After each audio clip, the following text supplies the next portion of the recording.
Last time हमने revision शुरू किए थे थर्मोडायनामिक्स। उसमें लास्ट टॉपिक हमने पढ़े थे सिस्टम के बारे में। दो टाइप के सिस्टम पढ़े थे हमने, एक पढ़े थे ओपन सिस्टम और एक पढ़े थे क्लोज सिस्टम। ओपन सिस्टम में आपको मैंने बताया था कि ऐसा सिस्टम रहता है जिसमें क्या होता है, एनर्जी और मैटर बोथ एक्सचेंज होते हैं सिस्टम टू सराउंडिंग, सिस्टम से सराउंडिंग में, is called as open system. Second topic से आता है क्लोज सिस्टम। तो ये वो सिस्टम है जिसमें क्या होता है, सिर्फ मैटर एक्सचेंज होता है, सॉरी एनर्जी एक्सचेंज होती है, not matter. This system is called as close system. उसके बाद की अगर बात करें तो उसमें अब आता है आइसोलेटेड सिस्टम। थर्ड आता है अब आइसोलेटेड सिस्टम। तो आइसोलेटेड सिस्टम बोले तो ऐसा सिस्टम होता है जिसमें ना ही एनर्जी और ना ही मैटर दोनों भी सराउंडिंग के साथ एक्सचेंज नहीं होते, दोनों भी सराउंडिंग के साथ एक्सचेंज नहीं होते। This types of system is called as isolated system, जिसमें मैटर भी एक्सचेंज नहीं होगा और ना ही एनर्जी एक्सचेंज होगी सराउंडिंग के साथ। This system is called as isolated system. For example जैसे कि थर्मास, थर्मास में हम कोई चीज अगर एज इट इज रखते हैं तो वैसी रहेगी, गर्म रखे तो गर्म ही रहेंगी और वही क्वांटिटी में रहेंगी। उसमें क्या होता है, एनर्जी भी एक्सचेंज नहीं होती है और ना ही क्या होता है, मैटर एक्सचेंज होता है।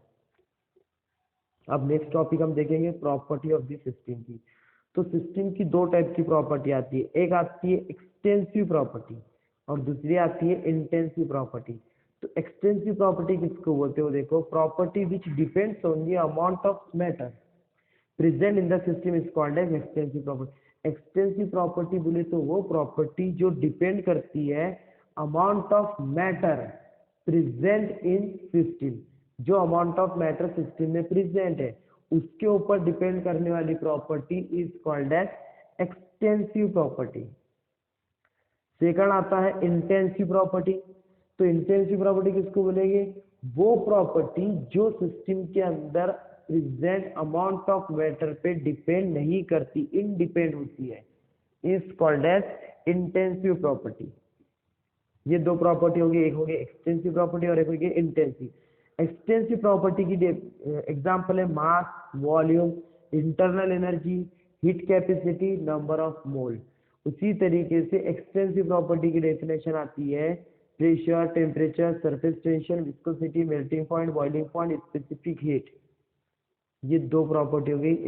एक्सटेंसिव प्रॉपर्टी बोले तो वो प्रॉपर्टी जो अमाउंट ऑफ मैटर पे डिपेंड करती है प्रेजेंट इस सिस्टम पे, और इंटेंसिव प्रॉपर्टी बोले तो वो प्रॉपर्टी जो इनडिपेंड होती है amount of matter in the system. अब आता है state of function. State of function किसको बोलते हैं, तो स्टेट ऑफ फंक्शन बोले तो वो फंक्शन रहता है जो डिपेंड करता है इनिशियल स्टेट के ऊपर और फाइनल स्टेट के ऊपर। वो फंक्शन जो डिपेंड करता है सिर्फ इनिशियल और फाइनल स्टेट के ऊपर is called as state function.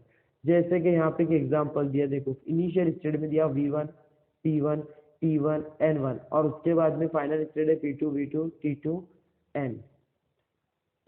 तो इसमें ये बताया उसने कि जो इनिशियल स्टेट है अगर वो डायरेक्ट फाइनल स्टेट में कन्वर्ट होती है, और कोई रिएक्शन जो डिपेंड करती है सिर्फ इनिशियल और फाइनल स्टेट पे is called as state function, ना कि पाथ के ऊपर। पाथ बोले तो वो जो स्टेप नंबर ऑफ स्टेप रहेंगी उस पर डिपेंड नहीं करेंगे, सिर्फ इनिशियल और फाइनल पे डिपेंड करेंगे, तो is called as state function. आई बात समझ में, ये सब उसी के बारे में एग्जांपल वगैरह आपको दिया है। फिर आता है पाथ फंक्शन। तो पाथ फंक्शन उससे भी इजी है। अब ये पाथ फंक्शन किसको बोलेंगे, वो फंक्शन जो इनिशियल और फाइनल स्टेट पे डिपेंड नहीं करेगा, जो डिपेंड करेगा पाथ के ऊपर। The properties which depends on the path are called as path function. For example है वर्क और हीट, ये डिपेंड करता है पाथ के ऊपर। अब पाथ के ऊपर बोले तो जहां पर वो रिएक्शंस होती है उसके ऊपर डिपेंड करेगा।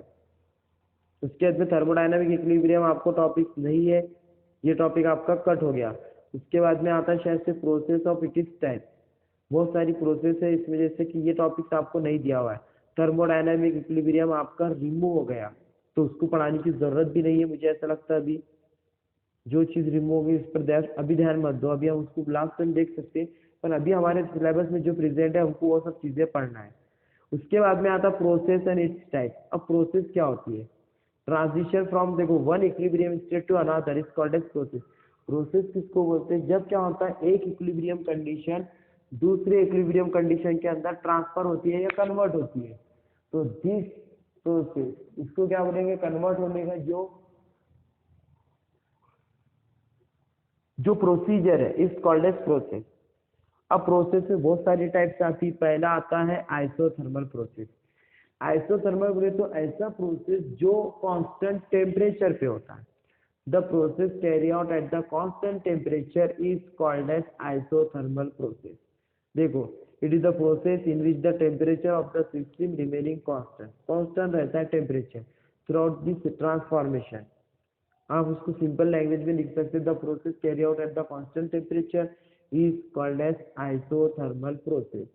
फॉर एग्जांपल दिया जाए, सच अ प्रोसेस में क्या होता है, heat flow from the system to surrounding and vice versa.